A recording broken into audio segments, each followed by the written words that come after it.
It's episode 21 of the Exit Philosophy Podcast, and Griff and I are coming to you on Monday morning, September the 25th. We are in the final week of the stretch drive, the push for the Major League playoffs and the Toronto Blue Jays. As you wake up today, and you've been awake for a while by the time you're listening to this, because we're not going to get it posted until the afternoon. But when you woke up today, the Blue Jays had a 2.5 game lead on a playoff spot and seem pretty firmly in the second of the three wildcard spots and appear to be on a collision course with, dun dun dun, the Tampa Bay Rays at Tropicana Field in a wildcard playoff series. Richard Griffin is Griff. I'm Scott MacArthur. You can call me Scotty Mac. You can get all of Griff's work at griffsthepitch.com, featuring multiple weekly Blue Jays and MLB columns, featuring the Exit Philosophy Podcast, featuring exclusive conversations with some of the game's greats, both current and former, with a focus on the Blue Jays and Expos. And you can get a weekly MLB Power Rankings column, and that Power Rankings column this week is going to mean more than any of the ones that have preceded it, because we are near the end of the season. How did I do, Griff? That was fabulous. It gets me all fired up. I might just quit this podcast right now and go check out Griff's The Pitch. You might just quit the pod right now and just go write a Power Rankings column. Oh, yeah. Or well, it's going to change, and we're going to get into that later, but Power Rankings near the end of the week, like the final win totals aren't going to be real win totals. By the end of the week, teams that are locked into playoff spots, locked into positions, are going to be resting their starters for the postseason, and we're going to get into the discussion of what the Rays might be doing. Yes, we are. And this is, working with you is always fun, but at this time of year, it's even better because you are never more than 1 degree removed from a conspiracy theory. So I imagine that there's going to be some conspiratorial thoughts going into how certain teams are going to plan their final week of the regular season to set things up for early October just the way they like, right? Am I on the right track? Yeah, you're on the right track. And I'm not believing that these things are going to happen, but the possibilities exist in terms of predetermining who you're going to face, who you're going to pitch, and that sort of thing. So we'll get into that as well.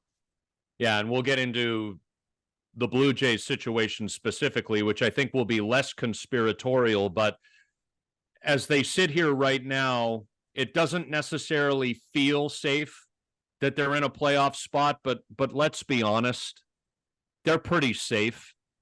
And again, we are sitting here on Monday, September the 25th. If the Seattle Mariners lose tonight's game, their Monday the 25th game at home to the Houston Astros, the Blue Jays would be 3 games clear of a playoff spot with 6 games to play. Conversely, if the Mariners win, it would be 2 games that the Jays would be in clear of a playoff spot with 6 to play. It's the old take care of your own backyard, take care of your own business, and you're in. And the 2 opponents that the Blue Jays have are the 2 they saw on the road last week. A Yankees team that is fielding a bunch of kids in its starting lineup, although, and I still say we need a Nat for this, Griff. The Blue Jays will see a King and a Cole. Yeah. Well, we got Nate. Yeah, we need a Nate. If we can't have a Nat, we need a Nate, because we have a King and a Cole in the Yankees rotation. And then the Tampa Bay Rays are firmly entrenched, if not to win the division, then to be the home team. They've clinched the top wildcard spot to be the home team against whoever they play next week. So they'll be setting their starting rotation and all of that up by the time they get to Toronto. Well, yeah, let's just set this into perspective for Blue Jay fans who are having some angst about their chances. If the Jays go 3-3 in the final 6 games on this final homestand, then they're in. I mean, exit philosophy has talked about 91 wins being key. It's not going to take 91 wins now. It's going to take 90 wins. If the Jays go 3-3, they've won 90 games for the year. And because of the scheduling, because of the fact that there's 7 games remaining between the Mariners and the Rangers, it's not going to, like, the 3 teams that are remaining cannot reach 90 wins. They can't all reach 90 wins. So if there's only 2 of them reach 90 and the Jays are 90, then there's a division champion and 2 wild cards and the Jays are there. So that's how that works out. And magic numbers be damned. Magic numbers one-on-one are higher than that. But the reality is that the schedule makers have created a situation unknowingly, but it's brilliant that it all comes down to the final week with the contenders in the AL West, and the Jays take advantage of that. Right. And the first 3 of the 7 games that the Mariners and Rangers had left went as well as you could hope if you're a Blue Jays fan. Because my view heading into the weekend was whoever wins Friday night's game between the Rangers and the Mariners, Blue Jays fans are cheering for that team to sweep the weekend. And that's what happened. The Rangers won on Friday night and then went on to win Saturday and Sunday to complete the sweep. And by virtue of the fact that the Jays won 2 out of 3 against the Tampa Bay Rays, they gained 2 games on the Seattle Mariners in the standings, who they were already a half game ahead of for a playoff spot heading into the weekend. So the fact that one team, Texas, took care of business against another team in contention, Seattle, did the Blue Jays a huge favor. The Jays winning 2 out of 3 in Tampa Bay, and some people are going to say, but they should have swept the way that Saturday went, and we'll get into that as well. But the Jays took care of business, and they got help by virtue of the fact there was a sweep, and they were able to take advantage of that. And it's funny, Griff, I think it was 2 or 3 weeks ago, I'm sitting there saying, look, it's September, and despite not leading the division for most of the year out west, there's Houston up top, the team with the experience and all that great talent. And now we sit here in late September and look, the team that did lead the division for most of the year cratered in August. Texas finds itself back on top, and Houston is kind of mucking in the wild card race. And the Seattle Mariners, who you could argue, baseball gods, if you believe in them, probably deserve to miss because they sold at the deadline. Paul Sewald, their closer, being traded to the Arizona Diamondbacks. And I know you love Andres Munoz, and you should, but the fact that Sewald got moved makes their bullpen worse, not better, regardless of what order you place their relievers in. Seattle sold at the deadline, and so maybe there's some justification here for the fact that it appears they will be the team out of this entire clumping that misses. And 3-3, to be clear, 3-3 is not what they desperately need. 3-3 would guarantee the Blue Jays a spot in the postseason.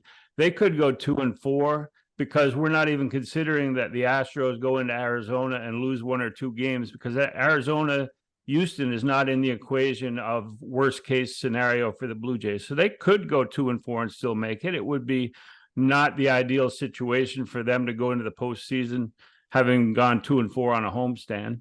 But I look back at a September 2nd column that I wrote in Griff's The Pitch, and it was so brilliantly prescient in terms of how to view September and how not to worry about scoreboard watching.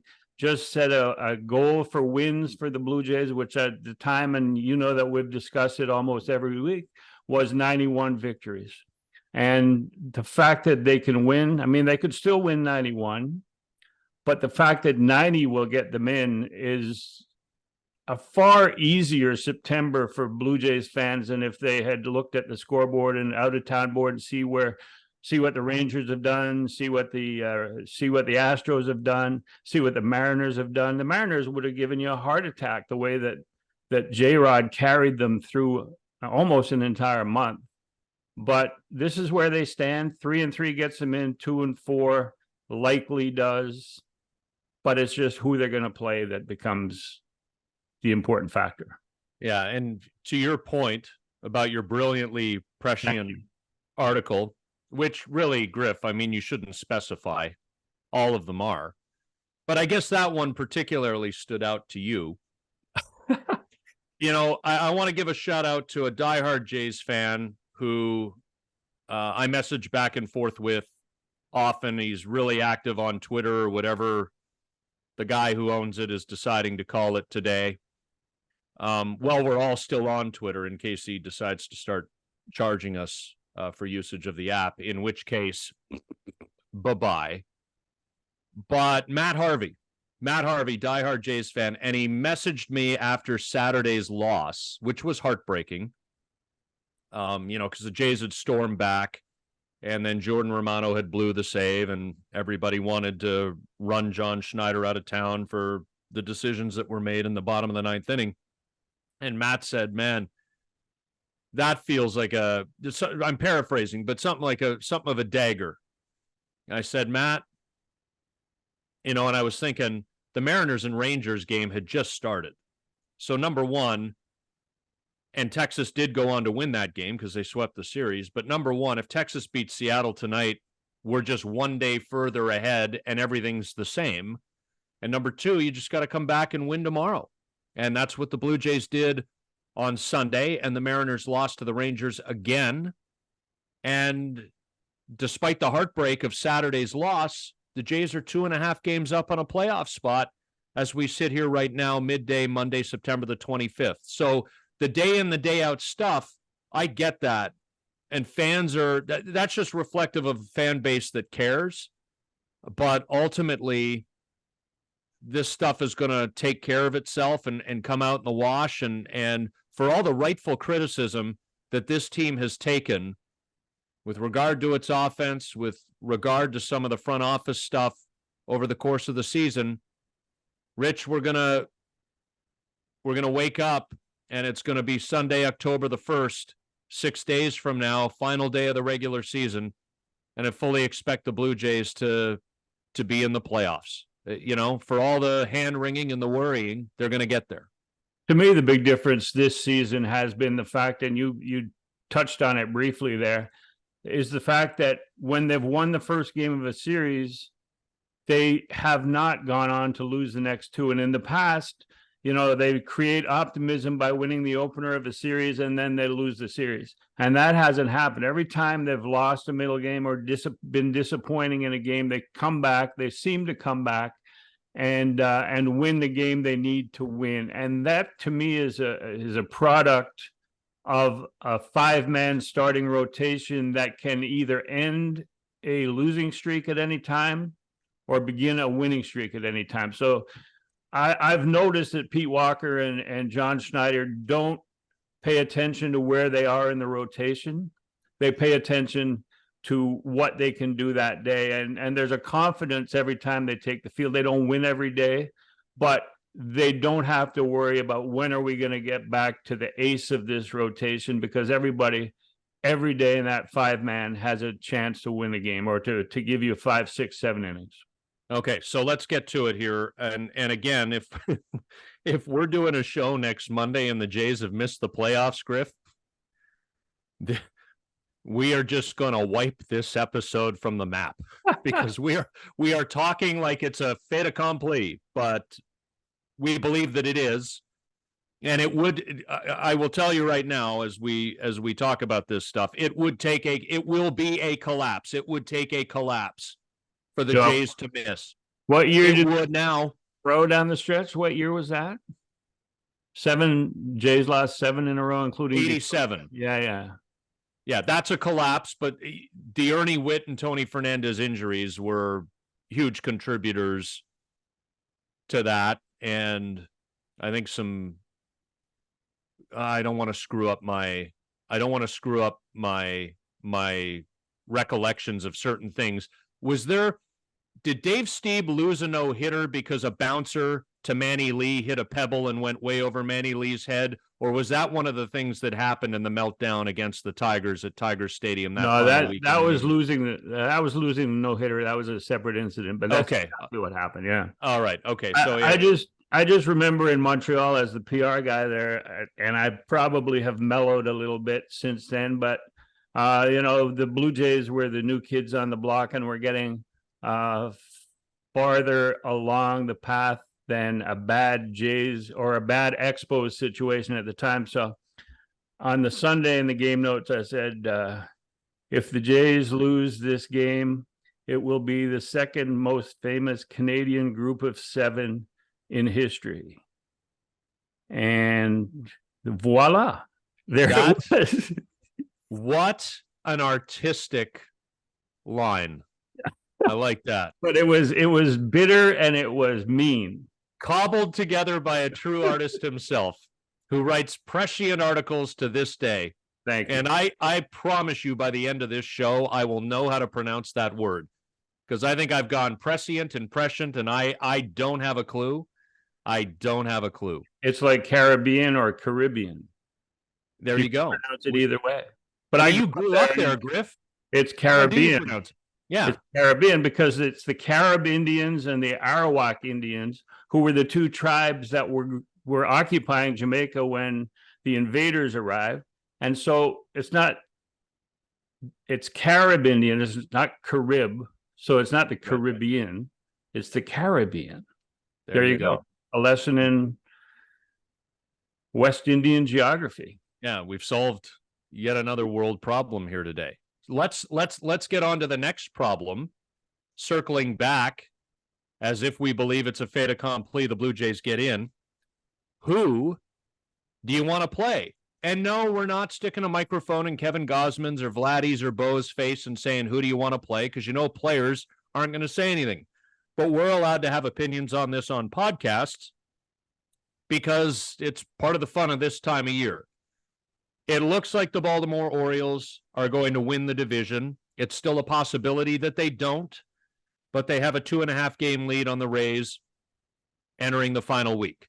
So the Jays, being the second wildcard team or the 5th place team, or the third wildcard team, the 6th place team, will face, it appears, either the Tampa Bay Rays or the Minnesota Twins, the Twins being the 3rd seed as the least record-wise of the 3 division winners in the American League. More likely out of those 2 opponents, the Tampa Bay Rays, because the Jays right now have a 2-game lead on Houston for the 2nd wildcard spot, Houston being the 3rd wildcard team at the moment. Houston's more life and death with Seattle to get in than they are close to the Blue Jays for the 2nd wildcard spot. So the Rays and the Twins, who do you want to play? Well, if you finish as the 3rd wildcard, you go to Minnesota, you go to Minneapolis, and you play the Twins. And everybody, even on our show on Exit Philosophy, we have said, don't sleep on the Twins because their rotation is pretty good. They've got a guy at the back end of the bullpen throwing 100 and some miles an hour. And they've got an underrated offense. And then I re-examined it as we go into this week. And to me, I would much rather play the Twins because they're in an AL Central that is 99 games under 500 as a group. And so, when you talk about, well, the Jays went through a 15-game stretch where they were playing bad teams, losing teams. Basically, the Twins have had an entire season like that. So you look at their record and you go, well, Rays or Twins, and you look at their stats individually and their rotation. I would still much rather play the Twins and go to Minneapolis than go to that little house of horrors, Tropicana Field, and play against a team that you lost 2 straight to in 2020 in that brief debacle of a wild card. And so there's no advantage to me to wanting to go to play the Rays in Tampa, even winning 2 out of 3 in that last series, because you didn't face 2 of their best pitchers, and you will in the postseason. You're talking about Aaron Savali and Zach Eflin. Eflin, yeah. I mean, you're going to face But Glasnow. yeah, well, Tyler Glasnow. I mean, the Jays have had decent success against him. Yeah, I don't think he's posted a W, but they've won games that he started. And he's such a good-looking guy. I mean, how can you... Well, he looks like the guy from Peaky Blinders, right? Looks like Cillian Murphy. If you stack the photo of Cillian Murphy, the star of Peaky Blinders, with the photo of Tyler Glasnow, you get the same person. Separated at birth? Glasnow's probably a foot taller because he's like 6'8". So I don't know how tall Cillian Murphy is, but they look like the same person, probably with 1 foot height difference. So back to the original question before we digressed a little. I say I want to play the Twins. Who do you want? Yeah, so like how the Twins got here and all of that. I mean, that's just life. They're in a crappy division, and they took care of business to the extent that they had to. They have a really nice starting rotation. They have a really good bullpen. And I don't think that they're less value for getting in because they won a bad division. All they need to do is take 2 out of 3 at home. Right? And so the same is going to be true for if you play the Tampa Bay Rays. I get it. But Minnesota, with that pitching staff, is more than capable of doing it against the Blue Jays, given that offense has been the Jays' issue. And while the Jays are playing better, and they scored their fair share of runs in Tampa Bay, and that was the most encouraging part of the weekend for me, aside from the fact they won the series. And even though they lost Saturday, that they did storm back and they got some help. You know, Pete Fairbanks couldn't throw a strike, and Christian Bethancourt was doing whatever he was doing behind the plate, not trying to block balls in the dirt. That's for sure. But you know, it wasn't like the Jays were tearing the cover off the ball, despite the fact that they had started to win more than they were losing over the previous 2 weeks prior to the Tampa Bay series. You can go to Minnesota and get shut down by that pitching staff. And in Minnesota, you also run the risk, the possibility of running into some weather.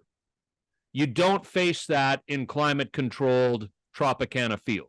You could get 46 Fahrenheit, 8 Celsius, and misty rain on an early October afternoon in Minneapolis, Griff. You don't get that against the Rays. The other reason for choosing the Rays, and I'll just post some arguments on your side of it, is the injuries. I mean, Wander Franco is not an injury, but he's not there. McClanahan's out. Brandon Lau just got put on the IL. Rosarena, we don't know when he's going to be back.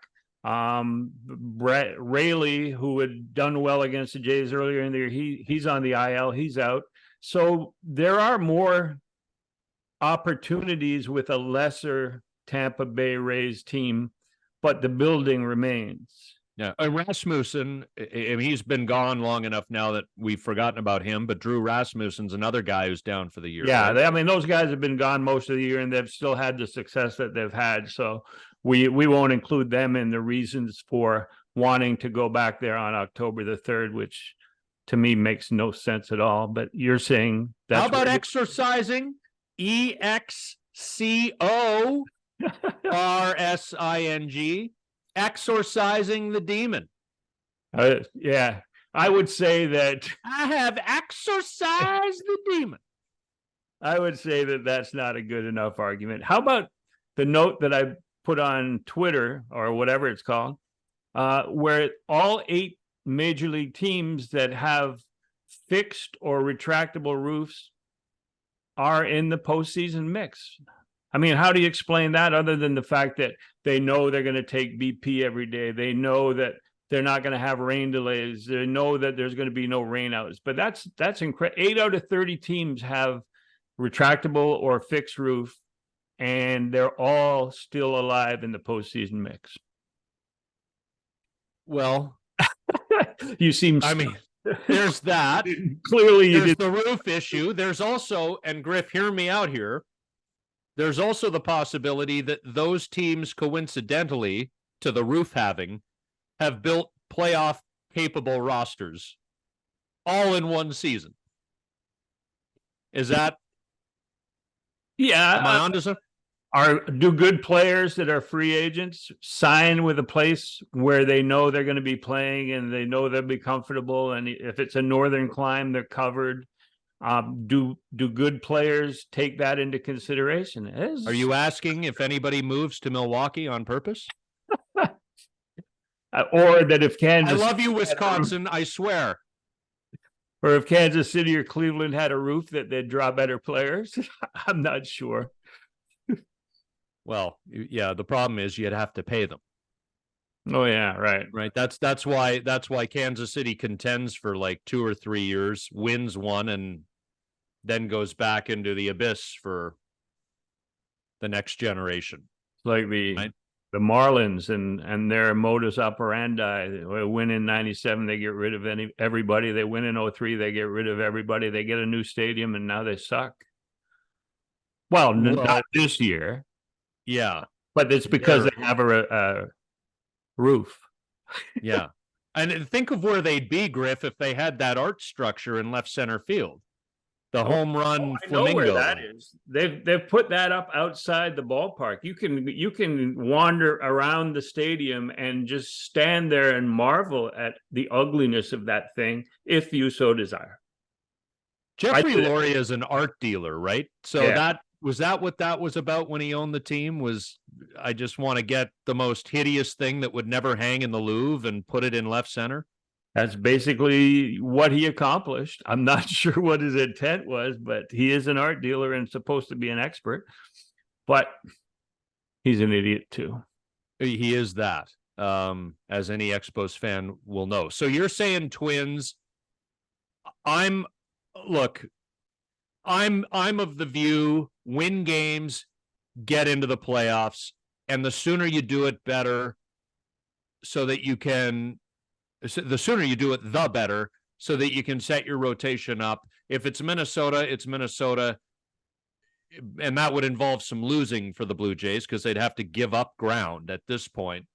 And if it's Tampa Bay, it's Tampa Bay. I don't think you crater this week for the sake of playing the Twins. How about the scenario if on Saturday and Sunday against the Rays, the Jays have clinched a wild card, but we're not sure whether it's second or third wild card.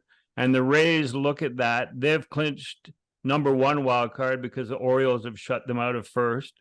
And both teams are playing so that the Jays end up going to Minneapolis.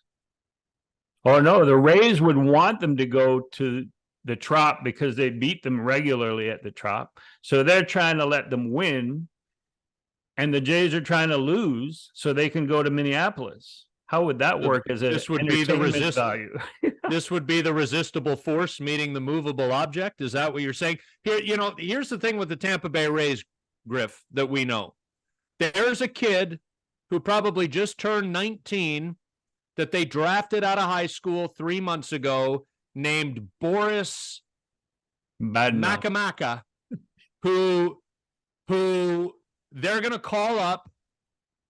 They're going to start his service time, and he's going to come in, and he probably throws 118 miles an hour, and he's going to throw 8 scoreless innings against the Jays as a teenager because that's what the Tampa Bay Rays do with their pitching. And then poor Boris, is going to blow his elbow out and be gone for like a year and a half. Yeah, at some point.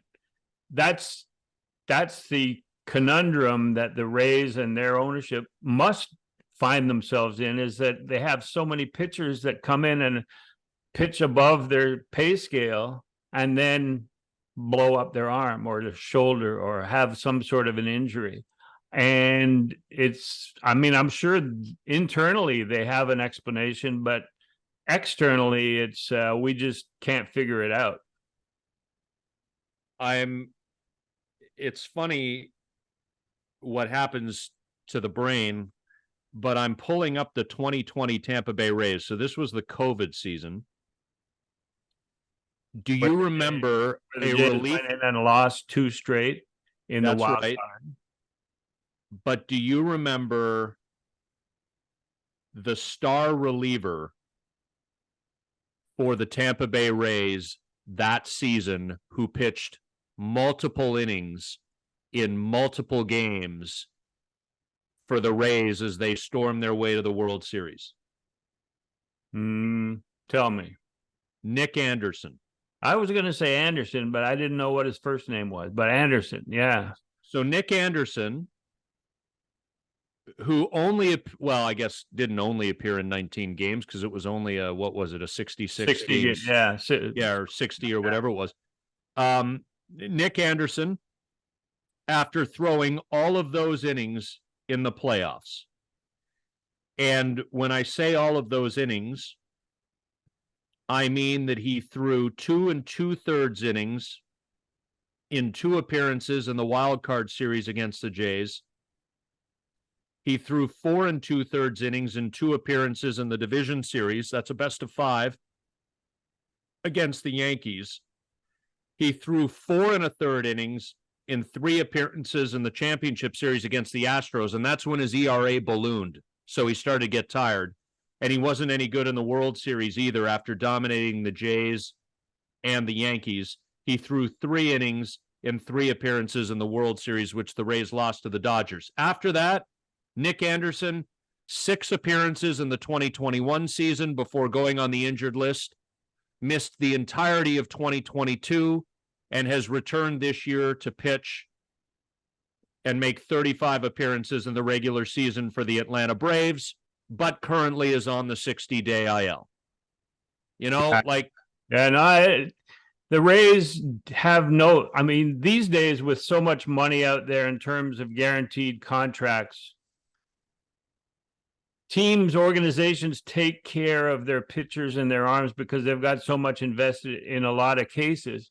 But the Rays modus operandi, and that's the second time I've used that expression in this show today, but the Rays don't value 5 years down the road with their pitcher. They value this year, next year, and maybe the year after, maybe 3 years, and then they're on their own. They're done with the Rays, and they go and look for fresh arms, strong arms that can be used for 3 years, and then move them along. And that could be a difference in why the injury bug is not as big a concern in Tampa as it is with many teams that put guys on the IL and make sure that they're healthy for the next season.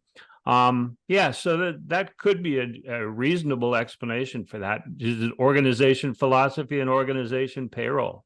Yeah, we're not going to pay you anyway once you're arbitration eligible, and certainly not once you come into free agency if you make it that far. So we'll just burn you out now while you're a 6-figure player, and you'll never end up set up for life because you'll have blown your arm out before you had a chance to make the real money. It's kind of shitty, Griff, when you think about it that way. And so that's why I'm, again, and we talked about this either last week, the week before, about George Kirby, and I know it doesn't have to do with the Rays, but players are in business for themselves and are trying to take care of their arms, pitchers I'm talking about here, to the point where they can start to make the real money. Yeah. And the Tampa Bay Rays are an example of why you need to take care of yourself. Blue Jays, do you want to finish that thought, or?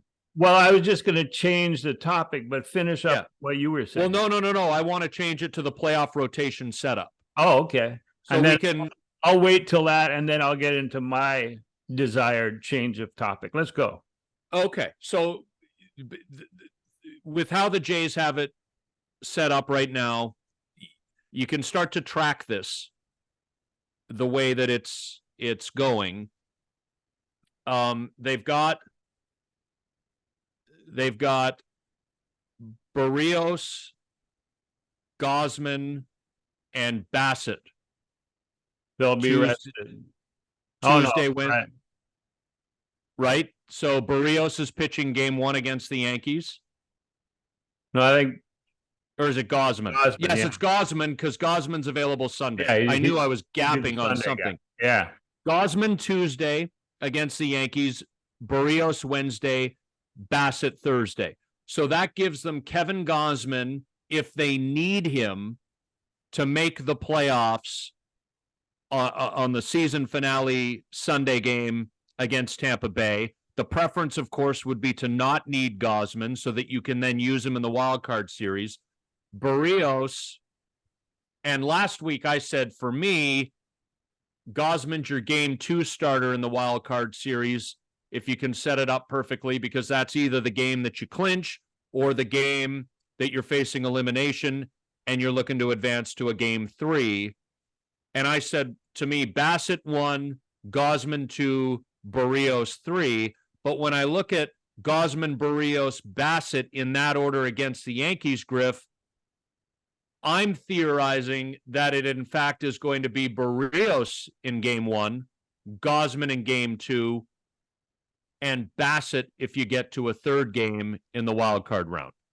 Yeah, I think that the key is whether they're going to need Gausman to pitch on Sunday, because otherwise the Tuesday game 1, there's 3 pitchers available, 3 prime pitchers available, Barrios, Bassett, and Gausman. But your thinking is Gausman game 2 because it's either a win or go home or a clinching game. Well, my thought on it is this organization's track record, right? So Hyunjin Ryu was clearly their best starting pitcher in 2020. Clearly. Right. And they held him, it didn't work out, but they held him back for game 2 against the Rays, and Matt Shoemaker and Robbie Ray, who was not quite yet Cy Young Robbie Ray piggybacked on Shoemaker in game 1. And then Ryu pitched game 2. He got his, to quote Keith Hernandez, he got his tits lit, and it was over and done with for the year. So I'm thinking Gausman's your ace. You roll Barrios or Bassett, and I theorized last week it would be Bassett, but looking at the rotation lineup right now, it looks like it would more likely be Barrios, and I'm not fussed either way. But you get Barrios into game 1, you have Gausman pitch either the clincher or the game you need to survive, and if there's a game 3, then it's Barrios or Bassett, and it's looking like it would be Bassett.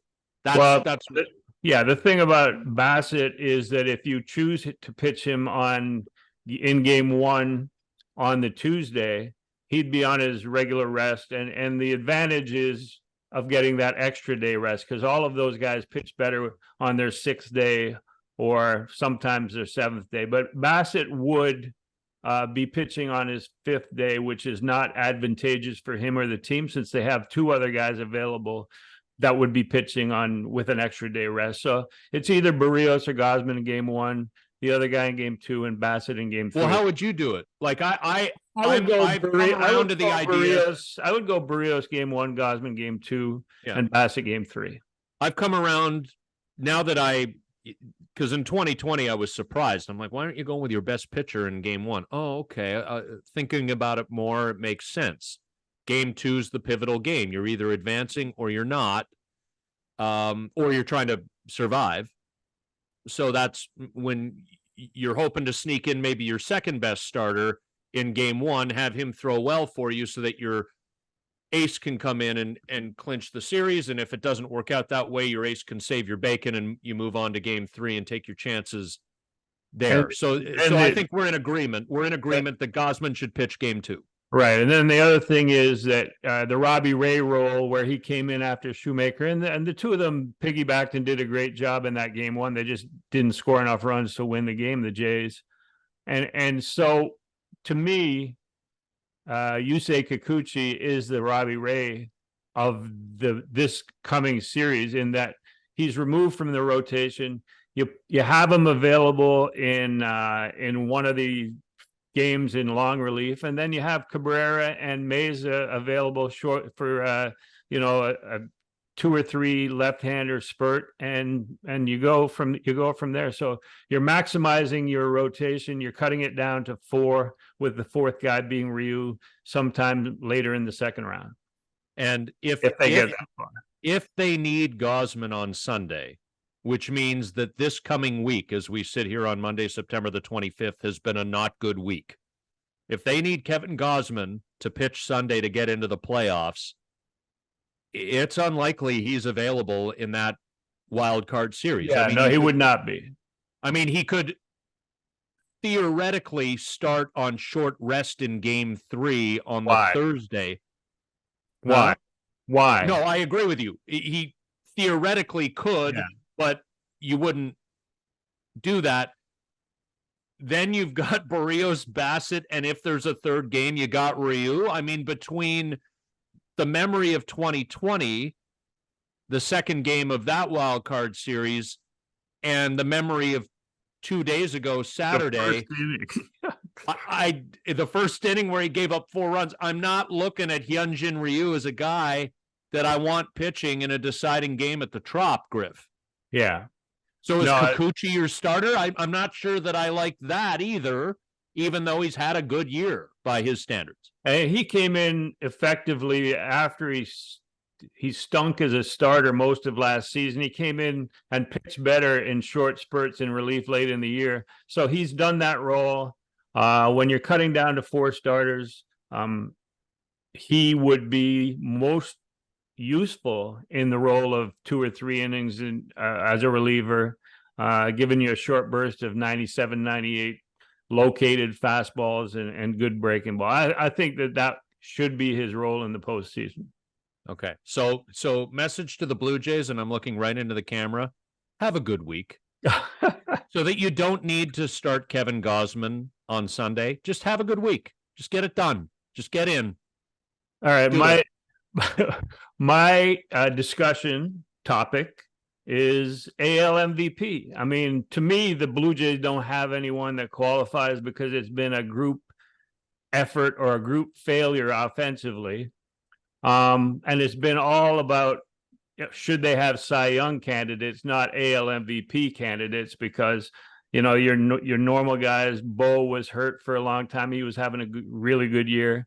Vlad hasn't done enough to be that guy. And the others are all not AL MVP candidates. So I can give you my list. Griff, you can draw this out as long as you want. I'm just looking forward to you capping this off with a little Jerry Maguire. Shohei the money. Shohei the money. Go ahead. I'm sorry. I apologize. Shohei is second on my list. And we can just... I had, for all the years that I was with the BBWA and chapter chairman of Toronto, and Shai Davidi's done a great job in my place. In fact, they named him national chairman of the BBWA, which they never named me. Bob Elliott before me was. Shai Davidi after me was. I feel like the Don Mattingly of the BBWAA. Great career, but never got to the top. Never won the World Series. And then your back gave out just before you could have become BBWAA president, right? That Correct. Was yes. So I had the AL MVP vote for the last 10 years that I was there because of my status. So it's old habits die hard. Here's my list that I would put top 5, and then I'll give you some others that are fringy and that might be under consideration, and we'll finish top 10 in my mind. I would go Corey Seager of the Rangers, Shohei Ohtani, because he might be the best player in the last 100 years. J-Rod, because he carried the M's for a month. Rosarena, because he came out of spring training, came out of the World Baseball Classic as the face of the Tampa Bay Rays, and they had an offense that performed beyond expectations, and his cross-armed celebration became the face of the Tampa Bay Rays, and he propelled them to where they are now. And then Marcus Semien, because he's played every day and he's been at the top of their order every day for the 2023 season. And that's my top 5. And then fringy, I got Adley Rutschman, Kyle Tucker, Yordan Alvarez, Rafael Devers, Jose Ramirez, and one of my favorite players, Bobby Witt Jr. Bobby Witt Jr., who... So clearly you are in the Shohei Ohtani camp? Explain.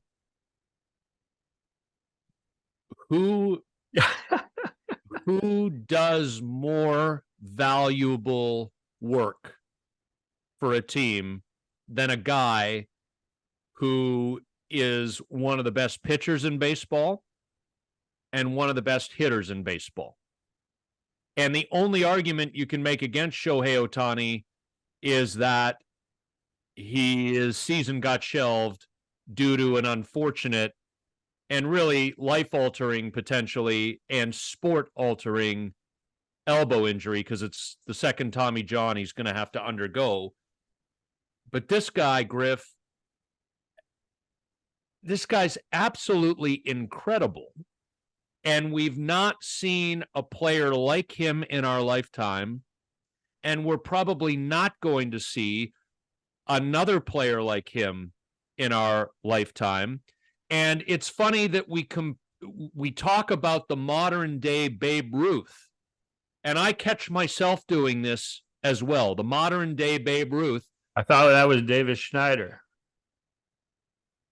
Yeah, okay. Well, he's got to play the outfield a little bit more to be All right, the modern day Babe Ruth. But maybe Davis is hampered by the fact that there's a DH spot out there now, because when Babe played, there wasn't.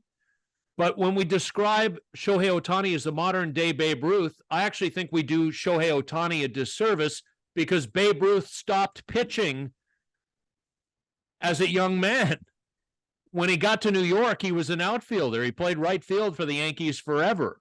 Shohei Ohtani, in the prime years of his career, pitching, hitting, both at the top of his game. And the injury to me is horribly unfortunate, but there is no more valuable a player in the sport to his team than Shohei Ohtani, even if the idiot owner and all the other incompetence, and love you, Perry Manassian, but man, I'd love to inject you with truth serum and just have you talk. But even if the idiot owner in that organization can't get anything right around him, and Mike Trout, Shohei Ohtani is the most valuable player to his team in this league. Just going back to the Babe Ruth comparison, I do believe that as a pitcher and hitter, in 1918, the Red Sox and Babe Ruth won a World Series, which makes it a different situation than Shohei Ohtani. And Shohei Ohtani, to a large segment of observers and experts, may end up just being a hitter the way that Babe Ruth was, but still won't have a World Series ring. I don't even know if they handed out rings in 1918. But the thing about Ohtani is his team, as good as he was and is, his team has not competed. And to me, MVP, otherwise, on May 1st, after his great start, you might as well have given him the MVP right there, because you're just saying best player in the sport, best player in baseball. And to me, the MVP when I was voting was more than just the best player, because it would have been Mike Trout every year. But it wasn't. I think he only won once. But Ohtani is the best player maybe of the last, maybe ever. Yet MVP means what have you done to make your team better and to help your team win, and like, as much as he's done, that hasn't happened. Griff, he's worth 10.1 wins above replacement this season on a team that is going to finish 20 plus games under 500. He still leads the American League with 44 home runs, even though he hasn't swung a bat in weeks. He walked 91 times. That still leads the American League. It doesn't lead Major League Baseball, because our guy Kyle Schwarber, when he's not striking out or hitting the odd homer, he's walking. But his .412 on-base percentage leads the American League. His .654 slug leads baseball. His 1.066, his 1,066 OPS leads baseball. His 184 OPS plus, where the league average is always 100. So the fact he's 84% better than the average player this year in Major League Baseball leads all of baseball.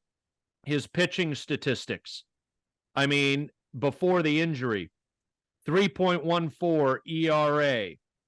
He had 167 strikeouts in 132 innings. His ERA plus, which is like OPS plus, 144, which means he's 44% better than the average major league pitcher this year.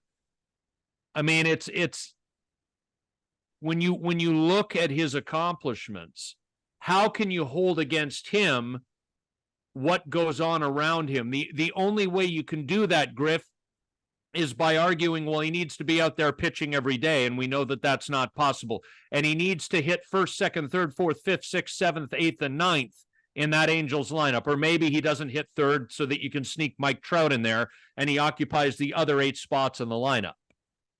Like, he's doing his job and beyond.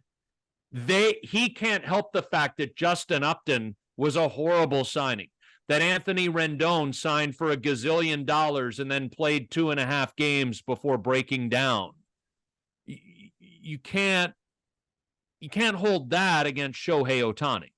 Well, the only way I'd agree with you, Scotty, is if they change the name of the award to most outstanding player, because he is the most outstanding player, has been since he got to the major leagues, and before that was Trout. Yeah, but he would be the most valuable player.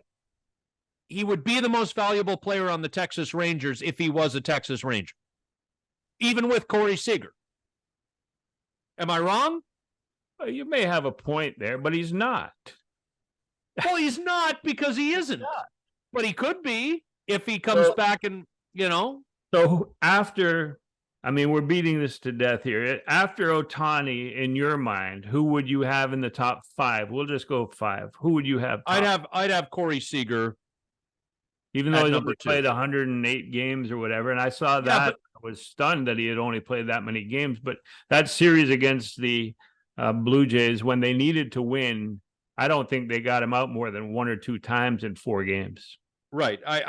But he, and that comes back because you and I have talked about this before, that you voted for Donaldson in 15 over Trout because in particular, you really couldn't go wrong with either vote, but in particular because Donaldson outperformed Trout in a 4-game series in Anaheim in September of 2015 when both teams had playoff aspirations. And of course, the Jays went, the Angels didn't. Corey Seager, for me, September in Toronto, the Rangers were grinding at that point. They'd really struggled, and Seager carried them on his back in that series. So I think I think Corey Seager is right up there. His teammate Marcus Semien needs consideration. And I think you mentioned that you have him in your top 5. I think Marcus Semien. So the middle infield of the Texas Rangers signed before the 2022 season. Let's just say those are dollars well spent on both sides. I think one of the most exciting players in the game is Julio Rodriguez in Seattle. And because I don't hold crappy teams against elite players, as evidenced by my stance for Shohei Ohtani, I would give a little love to Bobby Witt Jr. in Kansas City. Yeah, he'd be top 5 most outstanding player, somewhere near Ohtani. But we need a most outstanding player. Let's create the Exit Philosophy Most Outstanding Player Award. All right. Well, then we can talk about National League next week. So we will create the Exit Philosophy mop. And that's what we'll do. We'll present the player with a mop, MOP, Most Outstanding Player. We will come up with a mop. It'll be like gold-plated, gold tassels, whatever. Yeah, we're accepting designs for the golden mop. The Exit Philosophy mop for the most outstanding player. I'm going to change topic again. I was this week with the Blue Jays on the road was the Canadian Futures Showcase at Rogers Center. And I went down on Friday. Bob Elliott was there. Of course he was. And I talked to Greg Hamilton with Baseball Canada. I sat with Jeff Francis for a while, and one of us was a rocket scientist and the other wasn't. And I'll leave you to guess which one. So you're the rocket scientist? Hell no. He's a UBC grad. And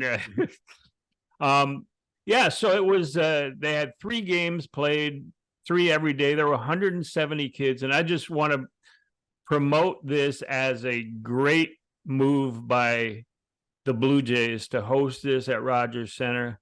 And there was a moment, there's 170 kids who otherwise would not get a chance to be seen.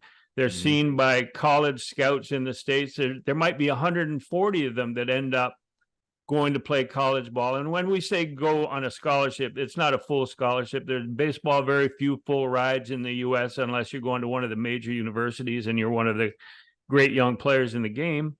But it's enough. It's enough that there are over 800 Canadian kids playing on some sort of scholarship at U.S. colleges, junior colleges, and 4-year universities. And it's something a lot of people aren't aware of. And it's great that the Jays allow college scouts, major league scouts, or professional scouts to see these kids in action, and the kids get a chance to say, hey, I played at the Rogers Center. And my son, Matt, my older son, Matt, he played an OUA playoff game, Ontario University playoff game there. Didn't play that well, but still remembers to this day every moment of that experience. And there's one experience I got to tell you about that I laughed, and I was proud of this kid. There's William Polanco. He's a Quebec outfielder. He was there, and this story comes from my son, Pat, who was in the dugout and was one of the organizers of the week. And he witnessed it himself. And it was Polanco flied out to center field in an at bat, came back to the dugout and was upset and depressed. And all of a sudden he looks up and Jose Bautista is in the dugout. Jose Bautista is in the dugout. This kid, William Polanco, is a Dominican Canadian. So he goes over and he's talking to Jose, and Jose cheers him up and says, don't worry about it. He's playing right field at Rogers Center, just the same as his idol. So he talked. Next at bat, he goes up and he deposits a home run into the Rogers patio, and he comes back to the dugout. And apparently Bautista said, "You're going to hit a home run the next time up," and he did. Those are the moments that create lifetime memories for these kids. And I got to commend the Blue Jays and Baseball Canada for that. And Jose for showing up. And there's, if you go on Blue Jays social media, there's some great video of Jose entering both dugouts and the reaction of the kids. There was one of the players, Griff, was at one of those benches step side with the railing, and he had his back to the dugout because he was looking out onto the field, and there's commotion behind him because people are noticing that Jose's come up the steps and is wandering around, and he turns around, and I mean, if a guy's eyes could actually bug out of his head, this kid was what? So those are, to your point about memories. And your son Pat helped to organize the week, our mutual buddy as well, Matt Higginson, who's an Oakville, I was going to say Oakville kid because I knew him when he was young, but I mean, heck, we're all in our 40s now. But Matt, who is an Oakville guy, has long scouted for the Oakland A's, is always there around that tournament too. And as you're talking about these kids getting out in front of pro scouts, college scouts, etc., it's a big deal. And that social media stuff was great. Yeah, and I was sitting next to the dugout where this all took place, in the stands, and I felt for a moment like I was back in Montreal, because when Polanco went down the steps into the dugout and was high-fiving all his teammates, I heard one kid going, "Tabernac," which is, of course, a French Canadian, a relatively mild French Canadian swear word. But yeah, so I laughed at it. I felt like for a moment like I was back home.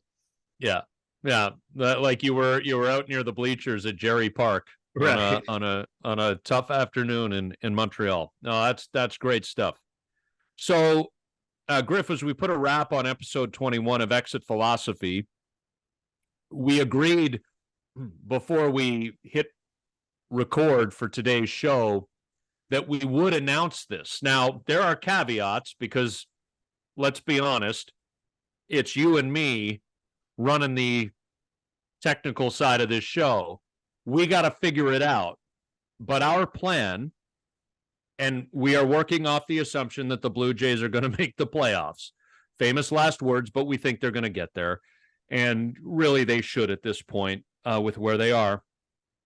Our plan is to, at youtube.com/exit philosophy. So if you're listening to our podcast today and you're not aware that we do have a YouTube page, we do.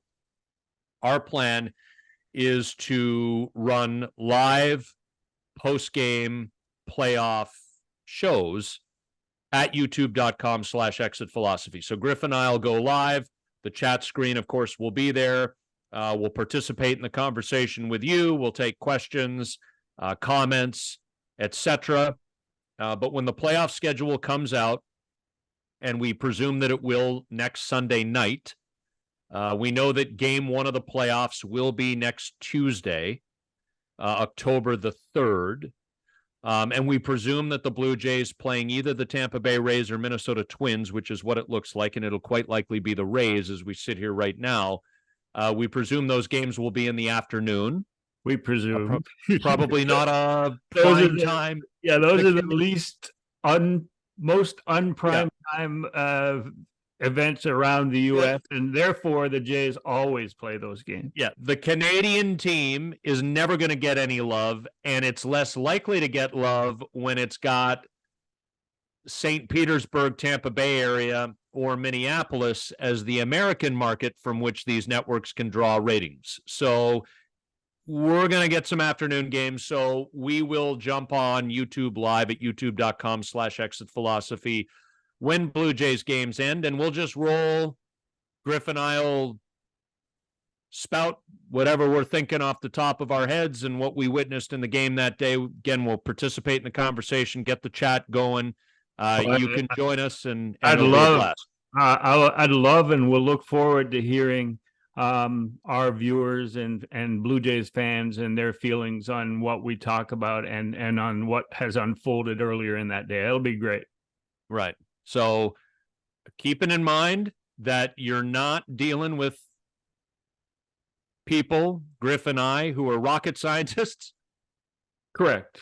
We will get YouTube Live going, and we will make it work, and we will be with you. So the plan for us, barring something unforeseen, because we will occasionally do late week shorter podcasts if there is news worth discussing. But the plan right now is to bring you on schedule episode 22 of Exit Philosophy next Monday. And then we'll be in hype mode, presuming the Blue Jays are in the playoffs. They really should be. And we'll do some YouTube lives after the Blue Jays playoff games in the middle of next week. So it'll be an absolute blast. It's a great time of year. I'm getting fired up, Scotty. Yeah. Shout out, by the way, because we'd be nothing if we didn't mention a little NFL. Shout out, by the way, to my beloved 49ers for a clean sheet so far, 3-0. Shout out to the Arizona Cardinals for beating the Dallas Cowboys yesterday, but not so much of a shout out because you got to go to San Francisco or Santa Clara and lose next week. Shout out to the Buffalo Bills, who absolutely tore apart the Washington Commanders on Sunday. And aside from the Arizona Cardinals, how about the Houston Texans getting a surprise win down in Jacksonville? DeMeco Ryans, his first career NFL head coaching win. it was kind of a weekend of upsets, and the Miami Dolphins putting 70 points up on the Broncos. I was just going to say my sympathies to Broncos fans and to my Bears and their fans. The Bears are in total disarray, and hopefully something will happen. But I did see my man Justin Fields take off a couple of times from the pocket, and that's what they're going to need to do more of. But they're still not a very good team, and the Broncos clearly have not found their savior in the new head coach. That is not working out well. Well, maybe what Sean Payton is realizing is this going to take a little longer than I thought to rebuild this organization. Is Sean Payton the NFL version of Coach Prime? They're both in Colorado. Ooh, well, yeah. Although I thought Coach Prime is way more entertaining. Yeah, Coach Prime, that was a tough grind in Eugene, Oregon. Shout out to ex-umpire Dale Scott, who is a diehard Oregon Ducks fan and lives in the area. So pretty happy, I'm sure he was about their demolishing the Colorado Buffaloes. But it's a great time of year. We always say it. Every September, early October. You got baseball's playoffs. You got hockey and basketball, if they're your thing, just around the corner. And you've got the NFL in full swing. So it's a great time of year to be a sports fan. Great time of year to jump on Exit Philosophy and join us. If you're listening, you know this. You can get us wherever you get your podcasts. If you're watching on YouTube, you know this. But if you're listening and don't, youtube.com/Exit Philosophy. And we will do live post-game feeds after the Blue Jays play their playoff games starting next week. And griffsthepitch.com is Griff's website. Throw him a subscription, multiple weekly Blue Jays and MLB columns, a weekly MLB Power Rankings column. You get the Exit Philosophy podcast as well, linked to griffsthepitch.com. And Griff also talks to some of the game's current and former greats with focus on the Blue Jays and the Expos. It'll be a fun week, Griff, as the Jays play the Yanks and Rays. Should be in the playoffs this time next week, and can't wait to talk about it with you then. Thanks, everyone, for listening, and thanks, Scotty. We'll talk to you next week.